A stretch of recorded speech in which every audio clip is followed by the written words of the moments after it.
Ok, entonces hoy nos toca discurrir sobre el capítulo 19 del libro del Apocalipsis.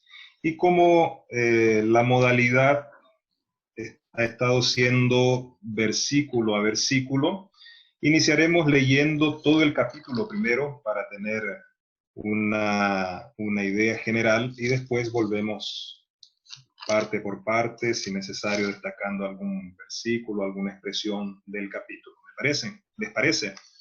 Perfecto.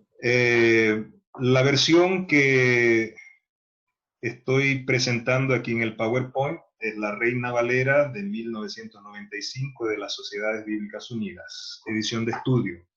Así que me gustaría la colaboración de alguno de ustedes para ir leyendo las diapositivas que voy pasando. Primeramente, como dije, vamos a leer todo el capítulo que tiene 21 versículos. ¿Quién desea iniciar, por favor? Apocalipsis 19. Sí, ahí inició hermano Carlos. Dice, después de esto oí una gran voz, como de una gran multitud en el cielo que decía, Aleluya, salvación, honra, gloria y poder son del Señor Dios nuestro, porque sus juicios son verdaderos y justos, pues ha juzgado a la gran ramera que corrompía la tierra con su fornicación y ha vengado la sangre de sus siervos de la mano de ella. Otra vez dijeron, Aleluya, el humo de ella ha de subir por los siglos de los siglos. Muy bien, seguimos. Entonces los 24 ancianos y los 4 seres vivientes se postraron en tierra y adoraron a Dios, que estaba sentado en el trono. Decían, Amén, Aleluya. Y del trono salió una voz que decía, Alabad a nuestro Dios todos sus siervos, y los que teméis, lo que los teméis, así pequeños como grandes. Seguimos. Y oí como la voz de una gran multitud, como el estruendo de muchas aguas y como la voz de grandes truenos que decía, Aleluya, porque el Señor nuestro Dios Todopoderoso reina.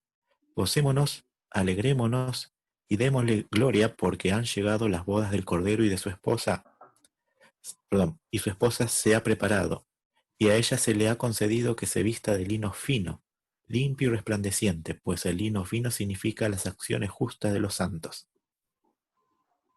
Hermano Franz. El ángel me dijo, escribe bienaventurados los que son llamados a la cena de las bodas del Cordero, y me dijo, estas son palabras verdaderas de Dios.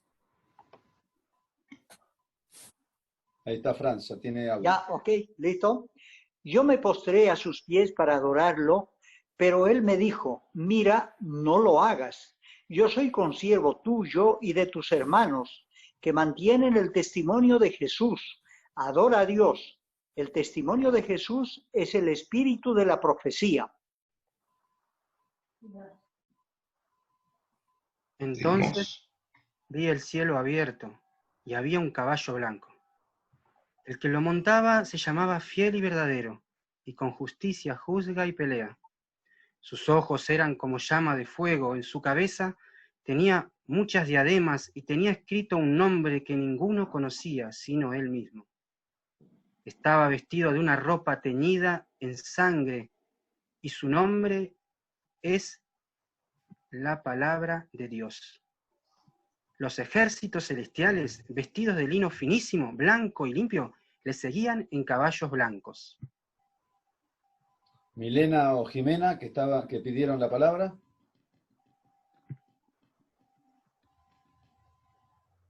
De su boca sale una espada aguda, para herir con ella las naciones.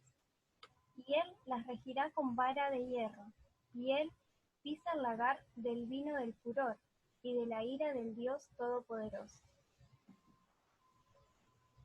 Uno más. El 16. Jimena. Y en su vestidura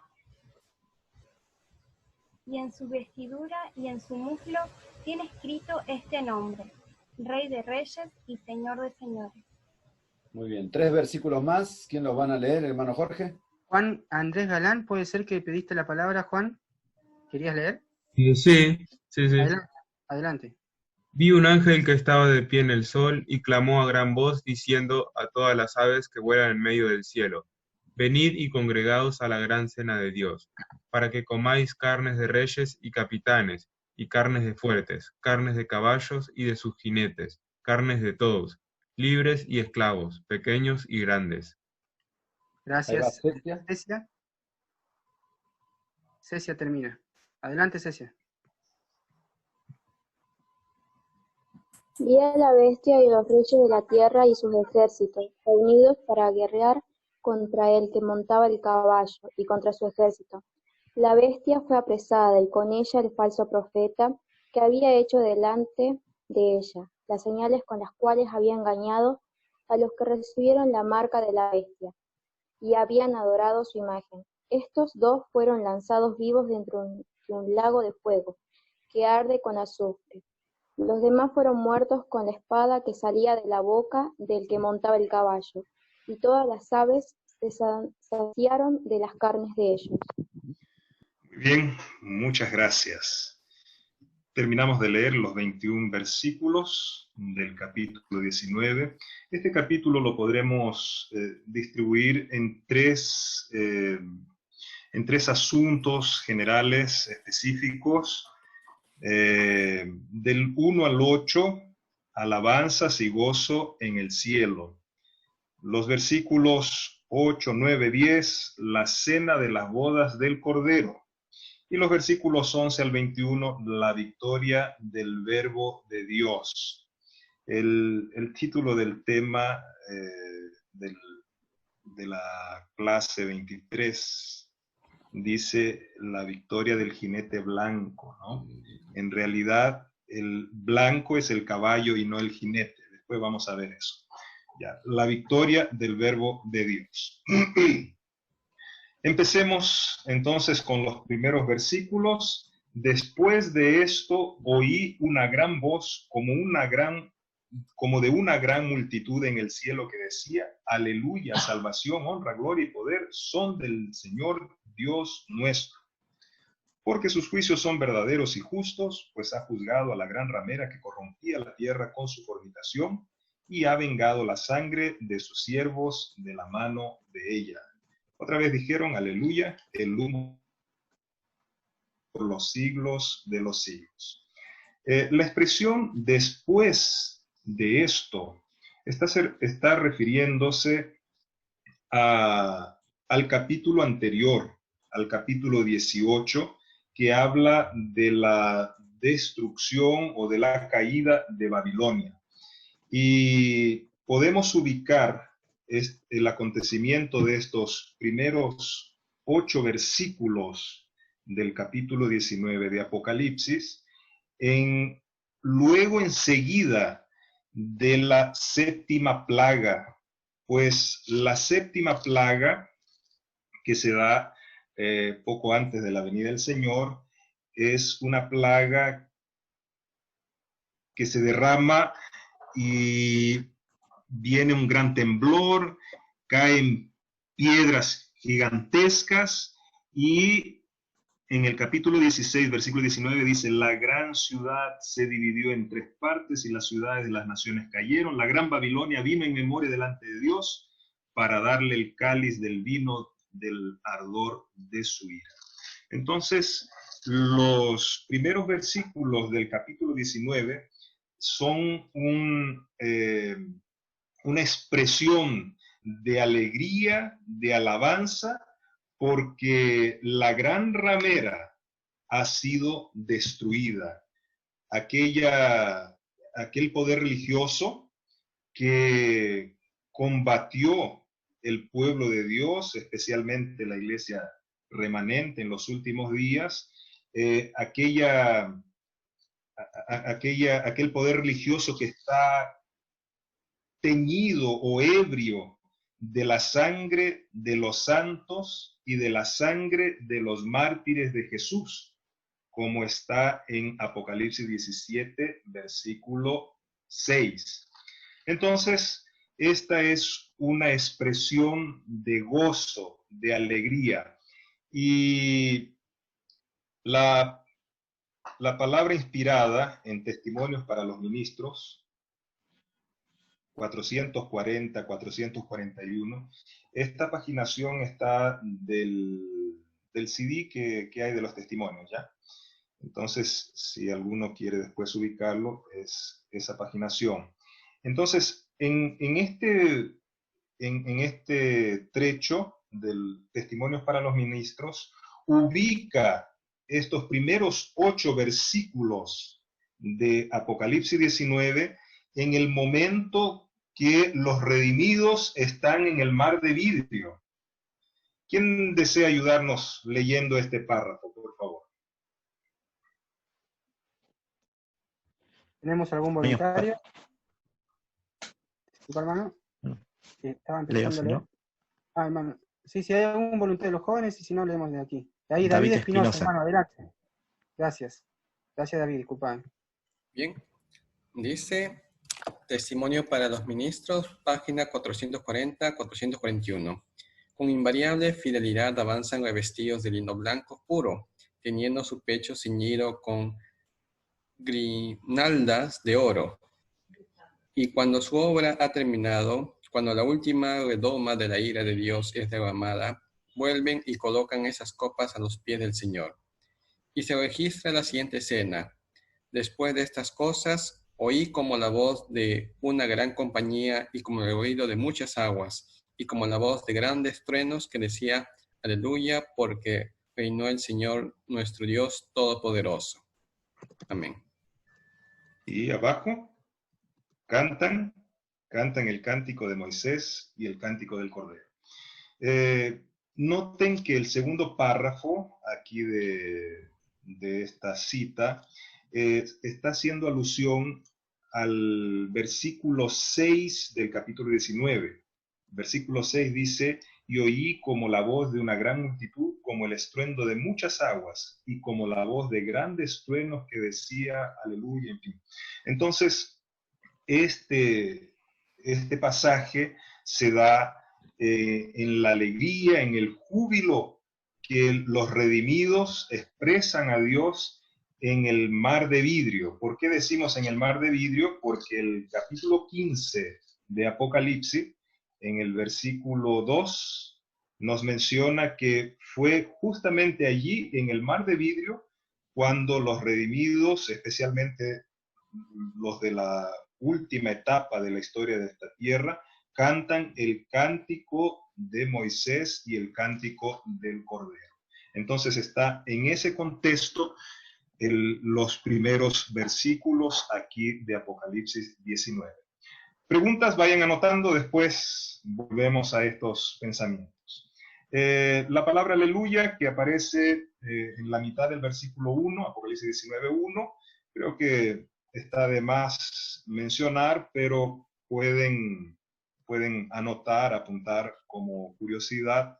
La palabra aleluya es un compuesto de la palabra celebrar, alabar o hacer brillar, y el abreviado del nombre de Jehová o Yahvé, ¿no? Entonces, alabad a Jehová sería la traducción de aleluya, expresión también muy usada en los salmos. Y otra expresión que se va a oír en el versículo 4, cuando los 24 ancianos y los 4 seres vivientes exclaman amén, aleluya. La palabra amén significa así sea, o desierto, establecido, seguro. Es una expresión que ha venido del hebreo, en el griego no ha tenido variación, y es la expresión semejante a la que se encuentran, por ejemplo, en Juan 3:3, 5:11, cuando Jesús inicia algunas afirmaciones diciendo, de cierto te digo hoy. Entonces, amén, amén, amén. Son esas expresiones que se traducen con la palabra amén. Aleluya y amén. ¿Ya?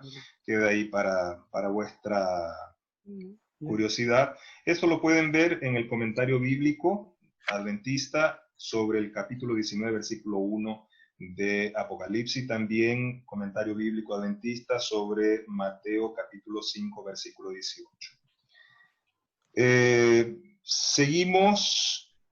En el versículo 2 habla de la gran ramera, porque sus juicios son verdaderos y justos, pues ha juzgado a la gran ramera que corrompía la tierra con su fornicación, y ha vengado la sangre de sus siervos de la mano de ella.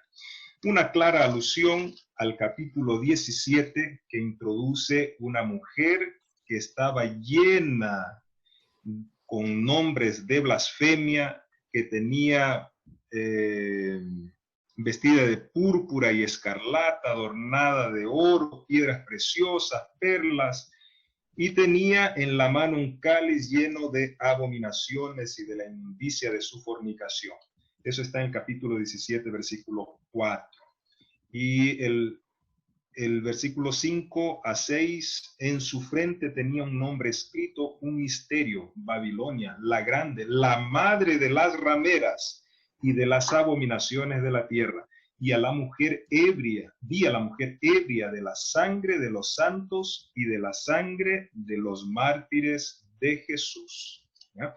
Entonces, aquí en el capítulo 19, los redimidos alaban, expresan su gratitud, expresan su alegría, porque aquella que contaminó espiritualmente a este mundo y llevó a la destrucción a muchos, ha sido destruida. Y no solamente embriagó al mundo, sino que quitó la vida de muchos hijos de Dios, especialmente en la Edad Media, y volverá a suceder en estos últimos días. Entonces, es muy clara aquí la expresión de gratitud, de alegría, porque la gran ramera ha sido destruida, la sangre de los mártires está siendo vengada. ¿Ya? Cuando habla en el versículo 3, el humo de ella ha de subir por los siglos de los siglos. Algunos interpretan aquí estas expresiones como refiriéndose al infierno, ¿no? Al infierno eterno que no deja de arder. Pero, ¿a qué se refiere esto? El humo de ella ha de subir por los siglos de los siglos. Podríamos interpretar esto como una fuerza de expresión. Los efectos de la destrucción de esta gran ramera será por los siglos de los siglos. Y vamos a tomar dos ejemplos mencionados allí en Jeremías 17, versículo 27. Dice así: pero si no me obedecéis para santificar el sábado, para no traer carga ni meterla por las puertas de Jerusalén en sábado, yo haré descender fuego en sus puertas, que consumirá los palacios de Jerusalén y no se apagará. Una profecía dada por Jeremías antes de la destrucción de Jerusalén. Aquella destrucción cuando vinieron los ejércitos de Babilonia y llevaron a muchos cautivos, de entre ellos Daniel y sus compañeros. Pusieron fuego, destruyeron por completo la ciudad, pusieron fuego a sus puertas, en fin. Pero eso no quiere decir que el fuego de Jerusalén y sus puertas esté ardiendo hasta los días de hoy, sino que los efectos de esa destrucción dura hasta los días de hoy. Por eso, en la última expresión del versículo 27 de Jeremías 17 dice: consumirá los palacios de Jerusalén y no se apagará. ¿Ya? Es una comparación nada más para que entendamos esa expresión el humo de ella ha de subir por los siglos de los siglos. Y para que no quede duda, en Judas, el versículo 7, nos dice así: también Sodoma y Gomorra y las ciudades vecinas, las cuales de la misma manera que aquellos, habiendo fornicado e ido en pos de vicios contra la naturaleza, fueron puestas por ejemplo, sufriendo el castigo del fuego eterno. Sodoma y Gomorra fueron destruidas por un fuego que descendió del cielo, pero no siguen ardiendo hasta el día de hoy esas ciudades, sino que los resultados, los efectos de ese fuego, de esa destrucción, es que permanecen, ¿no? Esas ciudades ya no existen. Entonces, esa es una expresión del lenguaje usada por Juan: el humo de ella ha de subir por los siglos de los siglos. Veamos otro punto. Los versículos 4 y 5 mencionan los 24 ancianos y los 4 seres vivientes. Ya me imagino cómo habrá sido el estudio del capítulo 4, capítulo 5 de Apocalipsis, ¿no? Descifrando aquí los 24 ancianos. Me acuerdo vagamente de una vez que estábamos, creo que en San Nicolás, Abel, y ahí discutíamos sobre los 24 ancianos y todo lo Sí. demás, ¿no? Ahora Sí. podés despacharte porque no fueron tratados estos capítulos, hemos tratado los capítulos más, o sea, este punto no fue tratado con profundidad, ¿no? El capítulo más tratado con profundidad, así que podés despacharte. Sí, el problema es que el despacho de la hora está más rápido que yo, así que vamos a intentar hacerlo lo más objetivo posible. En realidad, sobre los 24 ancianos hay muchas discusiones, hay muchas teorías, hay muchos pensamientos, en fin, ¿ya? Pero les quiero dejar a ustedes aquí una línea de pensamiento que tiene mucha aceptación, y quiero decir desde ya que no es una posición oficial ni nada de eso, pero es una línea de interpretación sobre los 24 ancianos y los 4 seres vivientes. Vamos a entender sobre ellos en el capítulo 5, versículos 8 al 10. Veamos aquí algunos detalles sobre ellos. Capítulo 5, versículos 8 al 10. Cuando hubo tomado el libro, los 4 seres vivientes y los 24 ancianos se postraron delante del Cordero. Todos tenían arpas y copas de oro llenas de incienso, que son las oraciones de los santos, y cantan un cántico nuevo diciendo: ¿quién canta el cántico nuevo? Los 24 ancianos y los 4 seres vivientes también, ¿ya? Diciendo, versículo 9, digno eres de tomar el libro y de abrir sus sellos, porque tú fuiste inmolado y con tu sangre nos has redimido para Dios. Están hablando del Cordero, de Jesús. Nos has redimido para Dios de todo linaje, lengua, pueblo y nación. Y el versículo 10, nos has hecho para nuestro Dios un reino y sacerdotes, y reinaremos sobre la tierra. Entonces, el versículo 9 y 10 habla que en este cántico los 24 ancianos y los 4 seres vivientes dicen de esta forma: con tu sangre nos has redimido para Dios de todo linaje, lengua, pueblo y nación. Y el versículo 10, nos has hecho para nuestro Dios un reino y sacerdotes, ¿no? Entonces, la única raza que ha sido redimida por Dios, por la sangre del Cordero, ha sido justamente la raza humana. Aunque todo el universo debe su existencia al Creador, pero los que han sido realmente redimidos de la perdición, de las consecuencias del pecado, ha sido la raza humana. Por tanto, nosotros entendemos que los 24 ancianos y los 4 seres vivientes también están incluidos aquí en la raza humana.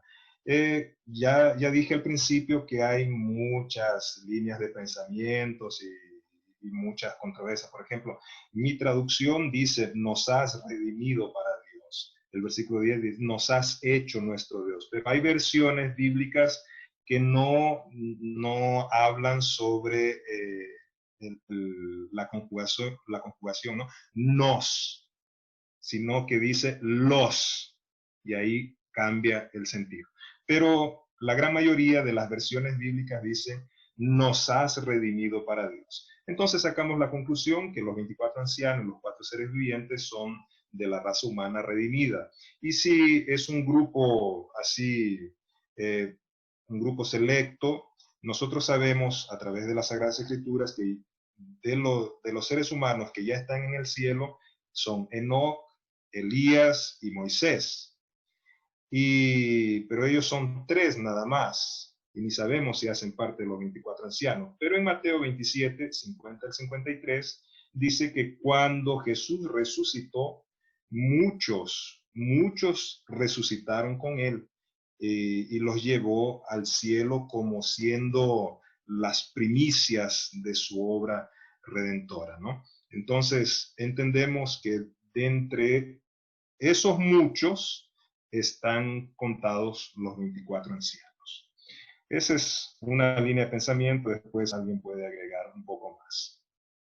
Sigamos los versículos 6 al 8, dice, y oí como la voz de una gran multitud, como el estruendo de muchas aguas, y como la voz de grandes truenos que decía, aleluya, porque el Señor nuestro Dios Todopoderoso reina. Gocémonos, alegrémonos y démosle gloria, porque han llegado las bodas del Cordero y su esposa se ha preparado, y a ella se le ha concedido que se vista de lino fino, limpio y resplandeciente, pues el lino fino significa las acciones justas de los santos. Y el ángel me dijo, escribe, bienaventurados los que son llamados a la cena de las bodas del Cordero. Y me dijo, estas son palabras verdaderas de Dios. En esta altura quiero destacar aquí el casamiento, las bodas. ¿A quién no le gusta ir a bodas? Me acuerdo que cuando era muchachín, cuando sabía que había un casamiento el domingo por la noche, quedaba hasta sin almorzar ese día. Porque sabíamos que había buena comida en la noche. Así que no nos queríamos perder por nada del mundo un casamiento, ¿cierto? Pero como las cosas cambian, últimamente ya hemos presenciado aquí en Brasil por lo menos unos 2 o 3 casamientos online por causa de esta pandemia. Por la pandemia ha habido casamientos online. Así que nos quedamos sin la fiesta. De los novios quedan con la bendición. Están solamente los novios y el pastor y algunos testigos en el casamiento. Bien, volvamos aquí al tema de las bodas. Cuando se refiere al Cordero, yo creo que esto cae de maduro, ¿cierto? ¿A quién se refiere la expresión del Cordero? Jesús, ¿cierto? Juan 1:29, Juan Bautista presenta a Jesús como el Cordero de Dios que quita el pecado del mundo. La esposa. ¿Quién es la esposa? ¿Quién es la esposa del Cordero? En los evangelios, la iglesia está representada, está simbolizada como la novia o la esposa de Jesucristo. Pero en el contexto profético del Apocalipsis, la esposa se refiere a la Nueva Jerusalén, a la ciudad santa.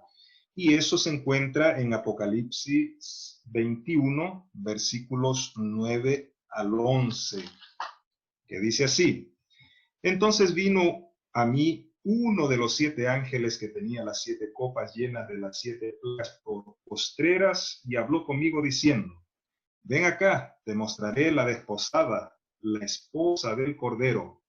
Me llevó en el espíritu a un monte grande y alto y me mostró la gran ciudad, la santa Jerusalén, que descendía del cielo de parte de Dios. Tenía la gloria de Dios y su fulgor era semejante al de una piedra preciosísima, como piedra de jaspe, diáfana como el cristal. El versículo 2 habla un poquito más sobre esa ciudad. Yo, Juan, vi la santa ciudad, la nueva Jerusalén, descender del cielo de parte de Dios, ataviada como una esposa hermoseada para su esposo. Entonces, en el contexto del libro del Apocalipsis, específicamente aquí en los últimos capítulos, la esposa del Cordero es la nueva Jerusalén, la santa ciudad. Y se le ha permitido vestirse de lino fino, limpio y resplandeciente, pues una ciudad vacía no tiene vida. Ese lino fino, limpio y resplandeciente, menciona el versículo 8 de Apocalipsis 19, que significa las acciones justas de los santos que van a poseer esa ciudad. Ahora, otro punto, las bodas. ¿Qué son las bodas o cuándo se dan las bodas del Cordero? Esto estoy seguro que va a requerir un poquito más de atención de ustedes porque es muy sutil. A veces, de forma muy general, tenemos la tendencia de pensar que las bodas del Cordero en sí se dan en el momento del segundo advenimiento de Jesús, para encontrar a su iglesia, o después del milenio, cuando la Nueva Jerusalén está bajando, en fin. Pero veamos qué nos dice la palabra de Dios y la pluma inspirada. No vamos a leer los versículos de Mateo, son 2 parábolas, creo, conocidas para todos, la parábola de las bodas y de aquel que entró sin tener el traje para las bodas, ¿ya? De Mateo 22. Y sabemos que la pluma inspirada, los testimonios identifican esta parábola con la obra del juicio investigador. Y en el capítulo 25, versículos 1 al 13, habla de la parábola de las 10 vírgenes, que también están representando la obra del juicio investigador, cuando el esposo viene y muchas, o la mitad están sin preparo y la otra mitad apenas pueden entrar al banquete. ¿Ya? Después vamos a leer unos textos del Espíritu y Profecía que aclaran más este punto. Los invitados somos nosotros. Nosotros somos los que estamos siendo invitados para justamente las bodas del Cordero. Veamos este versículo o este pasaje que está en el Conflicto de los Siglos, página 480, 481. Está en el capítulo 25 de este libro y nos va a dejar la película muy clara sobre el significado de la boda, de la esposa, de los invitados. Me gustaría pedir la ayuda de alguno para que lo pueda leer, por favor. ¿Alguien que se manifieste en el chat? En la parábola, cuando vino el esposo, Saray, adelante, Saray. Ok. Dice, en la parábola, cuando vino el esposo, las que estaban preparadas entraron con él a las bodas. La venida del esposo presentada aquí se verifica antes de la boda. La boda representa el acto de ser investido Cristo de la dignidad del rey. La ciudad santa, la Nueva Jerusalén, que es la capital del reino y lo representa, se llama la novia, la esposa del Cordero. El ángel dijo a San Juan, ven acá, te mostraré la novia, la esposa del Cordero. Me llegó el Espíritu, agrega el profeta, y me mostró la santa ciudad de Jerusalén, descendiendo del cielo desde Dios. El párrafo sigue.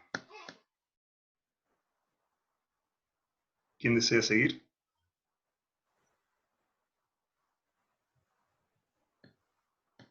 Si no tenemos un voluntario rapidito, leemos nosotros. Ahí está Sarai de nuevo. Ay, ok, sigo. Dice, Adelante. salta pues a la vista que la esposa representa la ciudad santa, y las vírgenes que van al encuentro del esposo representan a la iglesia. En el Apocalipsis, el pueblo de Dios lo constituyen los invitados a la cena de las bodas. Apocalipsis 19:9. Si son los invitados, no pueden representar también a la esposa. La última parte de la cita. Estefanía, con permiso de Jorge. Estefanía pidió la palabra. Cristo, según el profeta Daniel, recibirá del anciano de días en el juicio el dominio y la gloria y el reino. Recibirá la nueva Jerusalén, la nueva de su reino, preparada como una novia engalanada para su esposo. Daniel 7:14, Apocalipsis 21:2. Después de recibir el reino, vendrá en su gloria como Rey de Reyes y Señor de Señores, para redimir a los suyos, que se sentarán con Abraham e Isaac y Jacob, en su reino, para participar de la cena de las bodas del Cordero. Muy bien, muchas gracias. Veamos aquí la explicación de la inspiración. En las primeras líneas de lo que está en negrito, ¿se dice? Sí, ¿no? Sí. Negrito, ya. La boda representa el acto de ser investido Cristo de la dignidad de rey. ¿Qué representa la boda? El acto de ser investido Cristo de la dignidad de rey. Muy bien. ¿Cuándo se da esto? Veamos aquí en el último párrafo. Después de recibir el reino, aquí también lo que está en negrito, después de recibir el reino, vendrá en su gloria como Rey de Reyes y Señor de Señores para redimir a los suyos. Entonces, la boda ocurre antes de la segunda venida de Cristo. Y vamos a acrecentar un detalle más ahora con el texto de Primeros Escritos 281. ¿Quién quiere leerlo, por favor? ¿Alguien que desee leerlo rápidamente? Flor Vargas, adelante.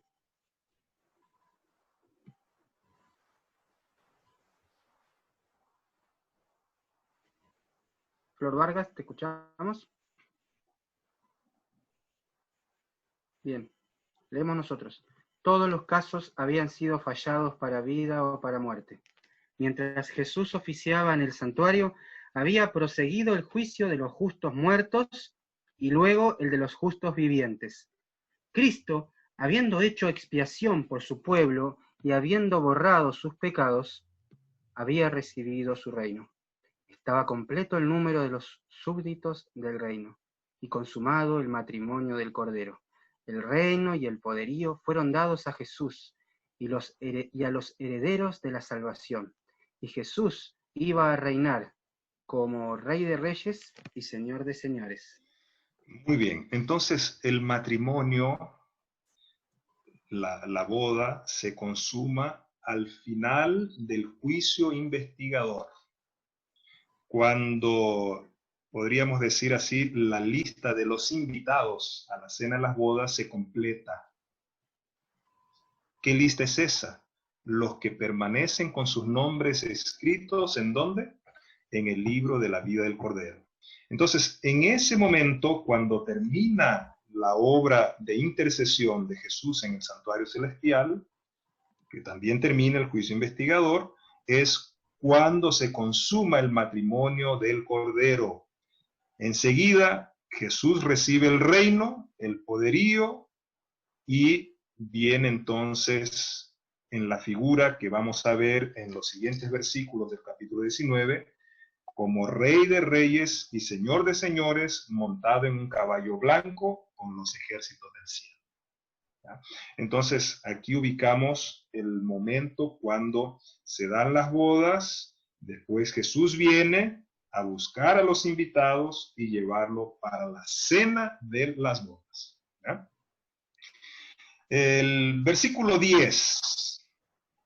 Yo me postré a sus pies para adorarlo, pero él me dijo, mira, no lo hagas. Yo soy consiervo tuyo y de tus hermanos, que mantienen el testimonio de Jesús. Adora a Dios. El testimonio de Jesús es el espíritu de profecía. Urias Smith, en el libro Revelaciones del Apocalipsis, llega a hacer el comentario de que algunos interpretan esto como siendo uno de los profetas antiguos que están en el cielo y vienen a hablarle a Juan con la expresión, mira, yo soy consiervo tuyo. Pero este que está hablando con Juan es un ángel que transmite las profecías o la revelación, como está aquí en Apocalipsis capítulo 1, versículo 1, ¿cierto? Revelación de Jesucristo, que Dios le dio para manifestar a su siervo las cosas que deben suceder pronto, la declaró enviándola por medio de su ángel a su siervo Juan, ¿ya? Entonces, aquí el ángel que viene a transmitir las revelaciones, las profecías, las explicaciones a Juan, está identificado como el ángel Gabriel. Hay un pensamiento en el apéndice del libro Testimonios Selectos, tomo 1, no es inspirado, quede claro esto, apenas un comentario de los fideicomisarios, pero muy aclarador, dice, el pensamiento es evidentemente el mismo en ambos pasajes. ¿Qué ambos pasajes? El de Apocalipsis 19:10 que acabamos de leer y el de Apocalipsis 22:8 y 9, que dice así: yo, Juan, soy el que oyó y vio estas cosas. Después que las hube oído y visto, me postré a los pies del ángel que me mostraba estas cosas para adorarlo. Pero él me dijo, mira, no lo hagas, pues yo soy consiervo tuyo, de tus hermanos los profetas y de los que guardan las palabras de este libro. Adora a Dios. Entonces, es un ángel el que está hablando con Juan y este ángel es... podríamos identificarlo como el ángel Gabriel, ¿no? En uno se dice que los hermanos de Juan tienen el testimonio de Jesús y en el otro pasaje se llaman profetas a estos hermanos. Por lo tanto, los profetas tienen el testimonio de Jesús y el ángel que se apareció a Juan es seguramente el mensajero especialmente encargado de dar instrucciones a todos los profetas. Sin duda es el ángel Gabriel que se le apareció al profeta Daniel. El mismo ángel le dice después a Juan, el testimonio de Jesús es el espíritu de profecía, ¿ya? Entonces, aquí no se trata de ningún santo del pasado que está penando, que se encarna y viene a revelarle a Juan, sino que se trata de un ángel. Y la expresión del ángel fue muy interesante, adora a Dios. ¿Por qué?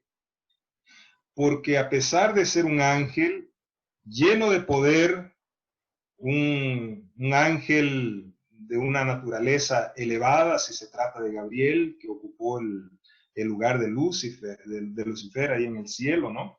Él no aceptó adoración, pues el único que debe ser adorado es Dios.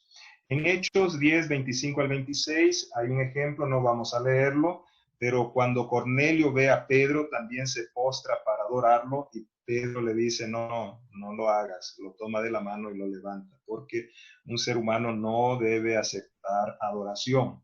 Y quiero destacar esto porque la bestia del Apocalipsis, representada por un hombre que también tiene el número 666, que ya habrán estudiado. Este hombre, este poder liderado por un hombre, se toma todas las prerrogativas divinas. Y el apóstol Pablo en Tesalonicenses dice que este es el misterio de la iniquidad, que es un hombre haciéndose pasar por Dios, se siente en el trono de Dios como si fuese Dios y se hace pasar por Dios, ¿no? Este es el misterio de la iniquidad. En contraste con el misterio de la piedad, que es Dios haciéndose hombre, ¿no? Jesús viniendo a esta tierra haciéndose hombre. Entonces el ángel en esta pequeña expresión deja muy claro esto: adora solamente a Dios, a ningún otro poder, aunque sea gran poder o amenaza de muerte, en fin, no se adora, adora solamente a Dios.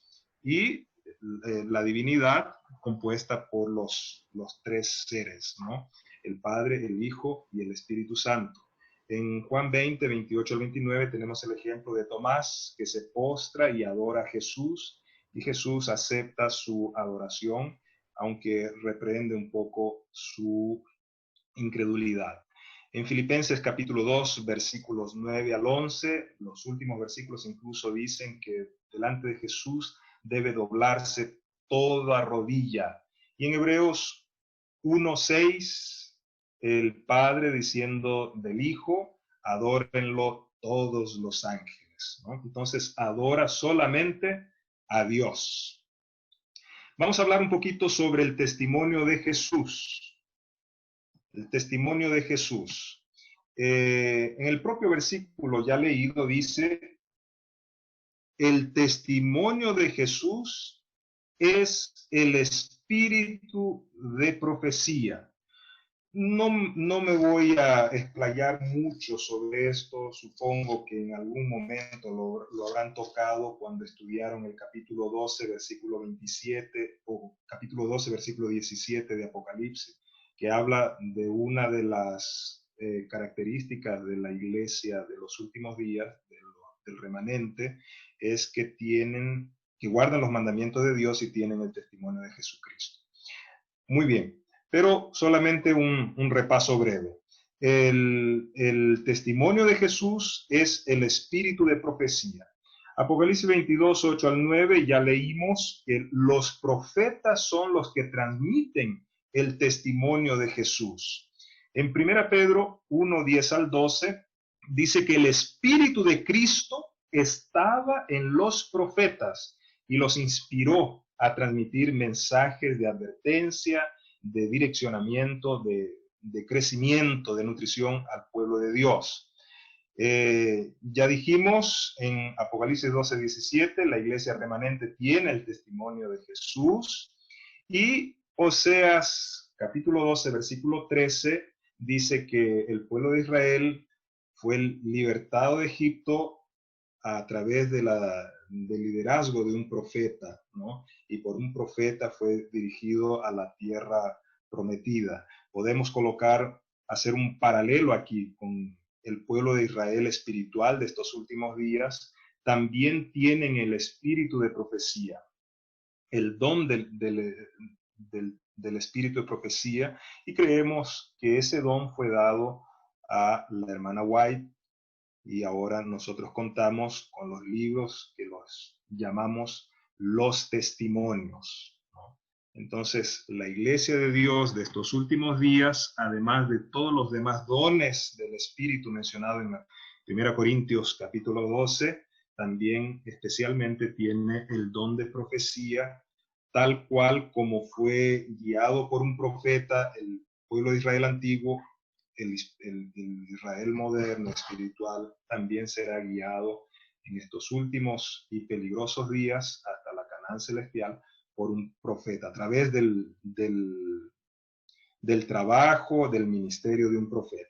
Y el consejo de 2 Crónicas 20:20, que al creer en Dios y en el espíritu de profecía hay prosperidad. Creer en Dios estaremos seguros, y creer en sus profetas, al creerlo, seremos prosperados. Entonces creemos aquí que el testimonio de Jesús es el espíritu de profecía.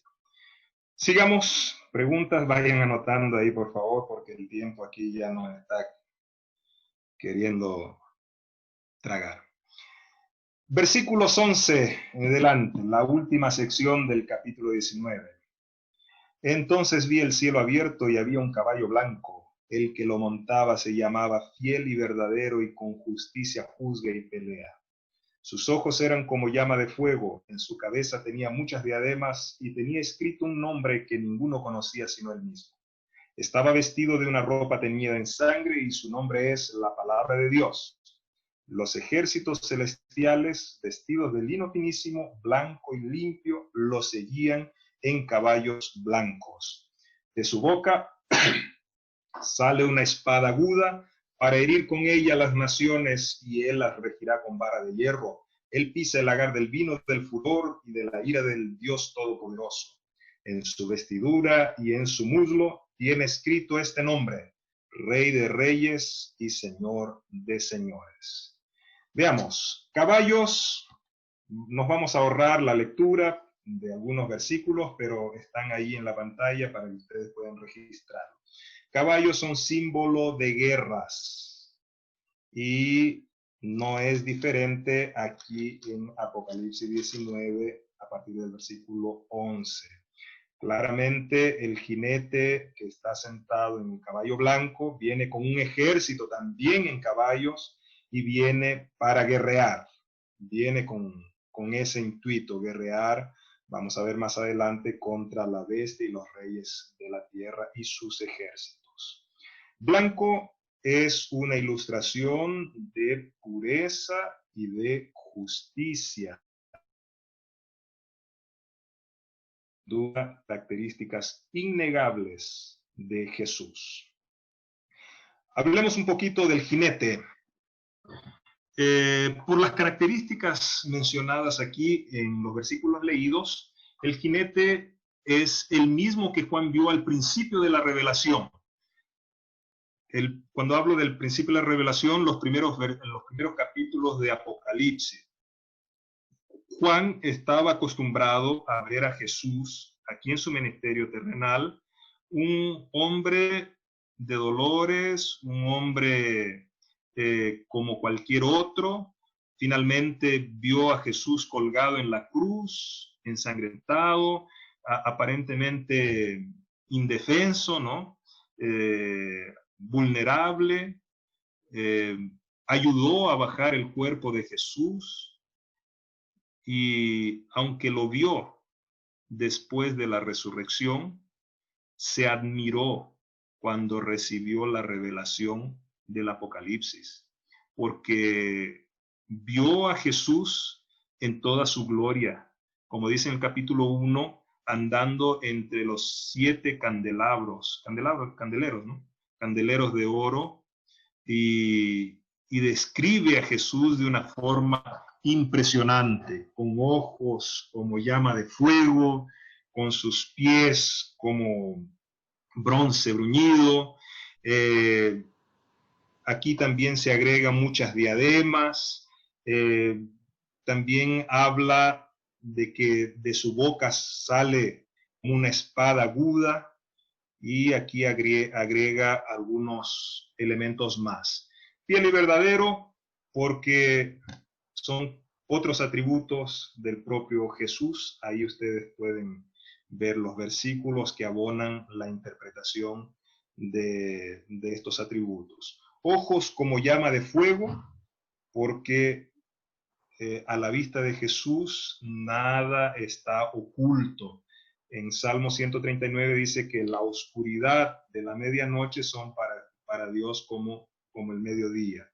Muchas diademas. Esta palabra diademas es símbolo de realeza, y aquí lo contrastamos, un contraste muy interesante. En Apocalipsis 12, el versículo 3, habla de aquel gran dragón escarlata que luchó contra Miguel y sus ángeles en el cielo. Y ese dragón escarlata, dice en Apocalipsis 12:3, tenía 7 diademas como símbolo de realeza. Era lo que Lucifer, ¿no? Se tomaba como prerrogativas en el cielo. Él quería ser recibir todos los honores, ser un rey también en el cielo. Entonces, este dragón escarlata fue representado aquí por Juan como teniendo 7 diademas. Pero aquí en el Apocalipsis 19, cuando Jesús viene, Juan ve que el jinete blanco no solamente tiene 7 diademas, sino que, ¿qué expresión usa? Muchas diademas. Es mucho más poderoso, tiene mucho más realeza, fuerza y dignidad que el gran dragón escarlata que fue derrotado por el propio Jesús en el cielo. Un nombre desconocido. Aquí en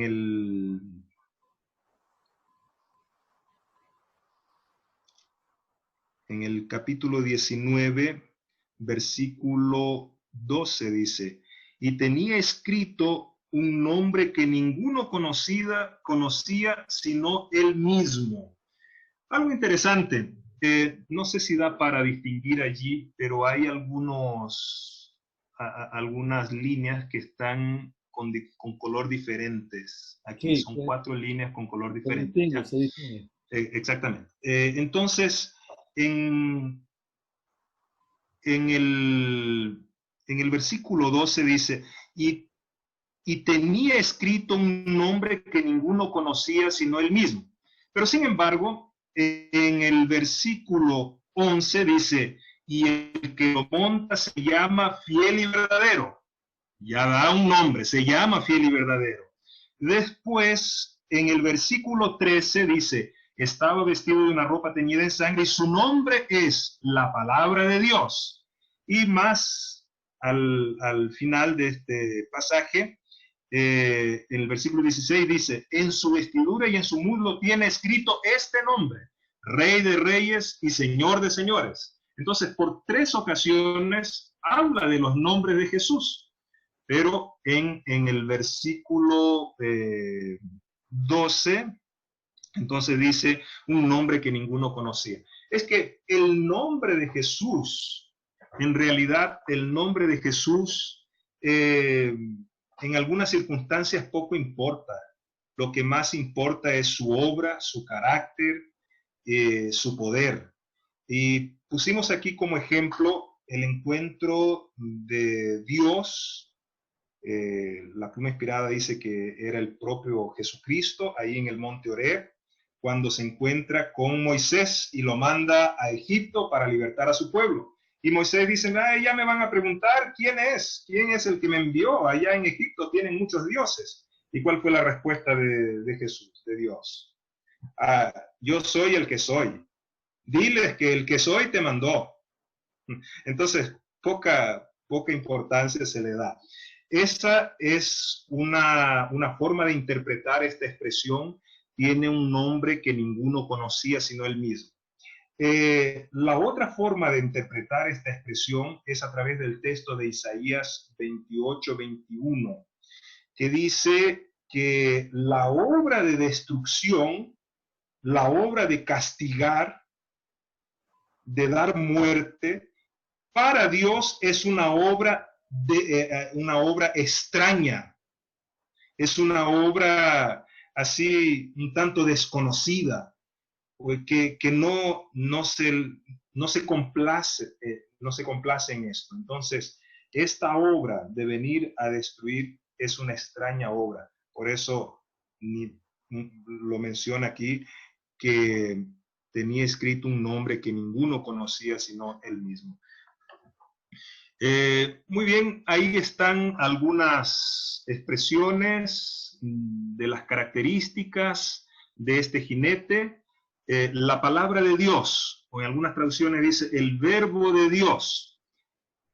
El verbo denota acción. Entonces Jesús es la parte ejecutiva de la divinidad. Él fue, como dice San Juan 1 al 3, el que creó los cielos y la tierra, en fin, ¿no? Él es la parte ejecutiva. Y se llama aquí la palabra de Dios o el verbo de Dios. Nuevamente Él viene a ejecutar la final redención del pueblo de Dios aquí en esta tierra. Por eso se lo menciona aquí su nombre es la palabra de Dios o el verbo de Dios. Cuando habla ropa teñida en sangre y habla de lagar, es una expresión de lenguaje que se encuentra también en la profecía de Isaías 63, 1 al 6. Con tiempo ustedes después van a poder leerlo y hacer el paralelismo muy claro de esa profecía con este pasaje que estamos estudiando. Y lagar era el lugar donde se echaban la uva y se pisaban para hacer el jugo de uva o el vino. Y vino fue el elemento usado por Jesús mismo en la Santa Cena para representar, ¿qué cosa? Sangre, ¿cierto? Entonces, como Jesús viene ahora como Rey de Reyes y Señor de Señores a hacer venganza y a destruir a los impíos, entonces es representado como pisando el lagar y su ropa salpicada o teñida de sangre. Los ejércitos del cielo. En Mateo 25:31 dice que Jesús viene con los ángeles, con todos los ángeles del cielo. A ellos se refieren los ejércitos del cielo. Incluso en Apocalipsis capítulo 8, versículo 1, cuando se abre el séptimo sello, dice que hubo silencio en el cielo. ¿Por qué? Porque todos los ángeles, los ejércitos del cielo, acompañan a Jesús en su segunda venida. Y vara de hierro, hablando de su autoridad, que ahora él rige las naciones y va a juzgar y hacer juicio contra todas las naciones, y por eso se representa la vara de hierro. Y Rey de Reyes y Señor de Señores, porque esta expresión está asociada con Apocalipsis capítulo 17, este versículo sí lo voy a leer, 17 versículos 12 al 14, dice así: Los 10 cuernos que has visto son 10 reyes que aún no han recibido reino, pero recibirán autoridad como reyes por una hora, juntamente con la bestia. Estos tienen un mismo propósito: entregarán su poder y autoridad a la bestia. Pelearán contra el Cordero y el Cordero los vencerá, porque es Señor de señores y Rey de reyes, y los que están con él son llamados, elegidos y fieles. Entonces los reyes, las naciones de esta tierra pelearán contra Dios, contra Jesús, pero él los vencerá y será Rey de reyes y Señor de señores. Vamos a las últimas consideraciones. Vi un ángel que estaba de pie en el sol y clamó a gran voz, diciendo a todas las aves que vuelan en medio del cielo: venid y congregaos a la gran cena de Dios, para que comáis carnes de reyes y capitanes, y carnes de fuertes, carnes de caballos, y de sus jinetes, carne de todos, libres y esclavos, pequeños y grandes. Esta es una expresión de lenguaje, y cuando leí especialmente el versículo 18, me recordé de las palabras de Goliat, que él le dijo a David. ¿Se recuerdan? Cuando vio a un muchachito viniendo con una honda contra un soldado gigantesco y tan preparado para la batalla. Tú vienes aquí como si yo fuera un perro, dice. Yo voy a dar tu carne a las aves del cielo y a las bestias del campo. Se van a alimentar de tu carne, ¿no? Entonces, esta es una imagen de lo que sucedía cuando se entablaban las guerras antiguamente. Vamos a ver las guerras de conquista, ahí en la conquista de Canaán y guerras posteriores en la época de Gedeón. Ejércitos enteros eran diezmados. Hay veces 30,000, ciento y tantos mil soldados muertos y esparcidos ahí por el campo, imagínense. Entonces eran cadáveres que servían de alimento para las aves del cielo y las bestias del campo. Entonces la palabra de Dios usa este símbolo para mostrar cuán grande será la destrucción de los enemigos del pueblo de Dios en estos últimos días, especialmente refiriéndose a la bestia, a los reyes de la tierra y sus ejércitos que están reunidos para guerrear contra el que montaba el caballo y contra su ejército, y también juntamente con ella el falso profeta. ¿Qué podemos entender de la bestia? Vamos a hablar del sistema papal. En los primeros versículos hablamos de la gran ramera, ¿cierto? Podríamos hacer una ilustración didáctica aquí. La gran ramera es la iglesia romana, católico-romana, que dio de beber de su prostitución, de sus doctrinas falsas, en fin. Cuando se refiere a la bestia, es ese poder religioso sumado al poder civil y político que impone ahora sí la obligatoriedad de seguir su forma de pensar, su forma de dominar en este mundo. Pero ambos, dice aquí, que luchan o están reunidos para pelear contra el jinete, el caballo blanco, pero son vencidos. Los reyes de la tierra, conflicto de los siglos, en la página 434, en las últimas líneas dice que se refieren al gobiernos o a los gobiernos seculares.